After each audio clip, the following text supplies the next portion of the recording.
Bonjour à tous et bienvenue sur ma chaîne. S'il vous plaît, mettez un pouce bleu et surtout abonnez-vous à ma chaîne, c'est très important et faites-le dès maintenant.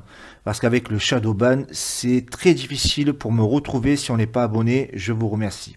Ça fait un petit moment que je n'ai pas posté, certains m'ont contacté pour savoir où j'en étais. Rassurez-vous, moi ça va. Mais comme tout le monde, il y a des priorités avant les vidéos. J'ai beaucoup d'occupations en ce moment, niveau familial, niveau travaux à la maison et niveau communautaire. Vous avez remarqué que j'ai changé de pseudo aussi. Le Joker a pris sa retraite. On est à 1 an des élections présidentielles, j'ai envie de m'insérer dans la société pour l'influencer. Donc mon image doit être conventionnelle. Je vous invite à me retrouver sur Twitter. Le lien est dans mon profil. Aujourd'hui, je vous retrouve dans un contexte particulier. Nous sommes le 21 mai, le jour de la date où Dominique Vénère s'est sacrifié dans Notre-Dame il y a 8 ans. Et donc j'avais envie de lui rendre hommage pour tout le travail qu'il a laissé derrière lui, les dizaines de livres remarquables. J'espère qu'avec le temps, Dominique Vénère deviendra une icône et j'espère qu'on organisera tous les ans un événement à sa mémoire. Je remarque qu'il est très populaire en Italie. Un groupe a fait une chanson en hommage. Il y a des fresques murales. Je pense qu'en France, on devrait faire pareil, sinon mieux. Il y a Thomas Ferrier qui lui a rendu un hommage lors d'un très bon audio disponible sur son canal Telegram, le Parti des Européens. Et bien sûr, tous ceux qui gravitent de près ou de loin autour de l'Institut Iliade. Pourquoi c'est important d'honorer cet homme? Déjà pour l'homme, ceux qui ne le connaissent pas, je vous invite à vous renseigner, c'est impressionnant. Et pour une autre chose, quand on ne rend pas hommage, ce sont les autres qui le font, ou pas.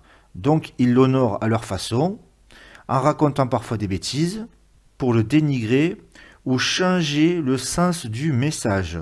C'est un plaisir de rendre hommage à ce grand monsieur, qui était Dominique Vénère. On va voir ensemble son parcours. Dominique Vénère, né en 1935 à Paris, mort le 21 mai 2013, est un essayiste et militant politique français. Classé à l'extrême droite, il est auteur de plusieurs livres d'histoire. Sous-officier pendant la guerre d'Algérie, il milite à Jeunes Nations, puis adhère à l'organisation secrète armée, l'OAS. Il fonde le groupe Europe Action.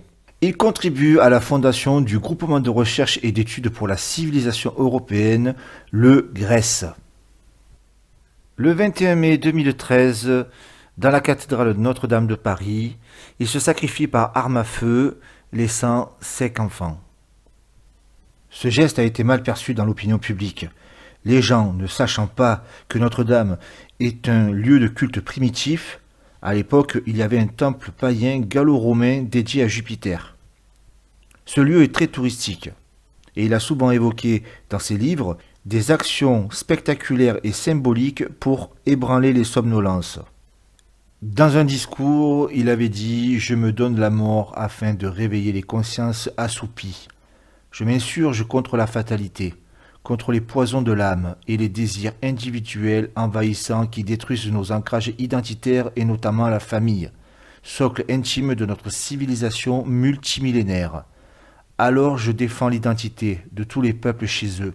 Je m'insurge aussi contre le crime visant au remplacement de nos populations. » Tout le monde a pensé que c'était un simple fait divers. Mais lors de ses obsèques, Dominique Vénère a demandé que soient glissées l'Iliade et l'Odyssée dans leur traduction publiée par Lacomte de Lisle en 1856. Donc vous voyez, c'était pas du tout un suicide, c'était vraiment un sacrifice symbolique. J'espère que vous avez compris le message. Maintenant, j'ai quelques livres à vous conseiller. Un samouraï d'Occident, c'est le dernier livre qu'il a écrit avant sa disparition et le titre était un indice. Le blanc soleil des vaincus, c'est sur la guerre de sécession en Amérique. Histoire et tradition des Européens, c'est les 30 000 années derrière nous. L'imprévu dans l'histoire, c'est 13 meurtres qui ont changé le monde. Le cœur rebelle, c'est sur sa jeunesse. Et le choc de l'histoire, c'est un dialogue au sujet du réveil des Européens face à l'invasion migratoire. Vous avez des reportages ou des documentaires ou des entretiens qui sont disponibles sur YouTube, notamment celui de l'Institut Iliade en hommage à Dominique Vénère qui était très très beau.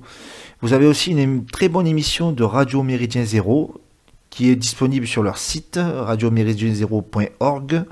Et puis aussi, vous avez un entretien Radio Courtoisie. Et puis en cherchant, on trouve des choses, hein. Et je vous encourage à les archiver et pourquoi pas créer un canal Telegram de toutes ces archives, ça serait pas mal. Je passe aux annonces. J'aimerais lancer un appel à ceux qui aimeraient agir mais ne savent pas comment. Si vous avez des compétences, manifestez-vous. On recherche des créateurs de contenu pour nous aider. Musique, graphisme, e-commerce. Créer des chaînes YouTube, Odyssée ou je ne sais quoi. Pour reposter notre travail. Traduisez nos vidéos pour élargir notre influence. Faites des dons dans les cagnottes communautaires. Nous devons créer une société parallèle pour nous. Je voudrais saluer mes camarades de l'ECP, des Braves et la Team Conversano. Les Casuals, la Ligue du Midi, le Top du Top, Ergun Léran. Mon ami Louis et Roland Mélancolie. La Team Croquette, Nomos TV, La Fille de la Louve, Les Ardosiens et ceux que j'oublie. Écoutez nos artistes, Cro-Blanc, Romain Guérin, Christophe BZH, Hector de France, 21, Fantôme Déconnecté, Coroner et je vous laisse avec le dernier morceau de Teuz. Salut Rémi.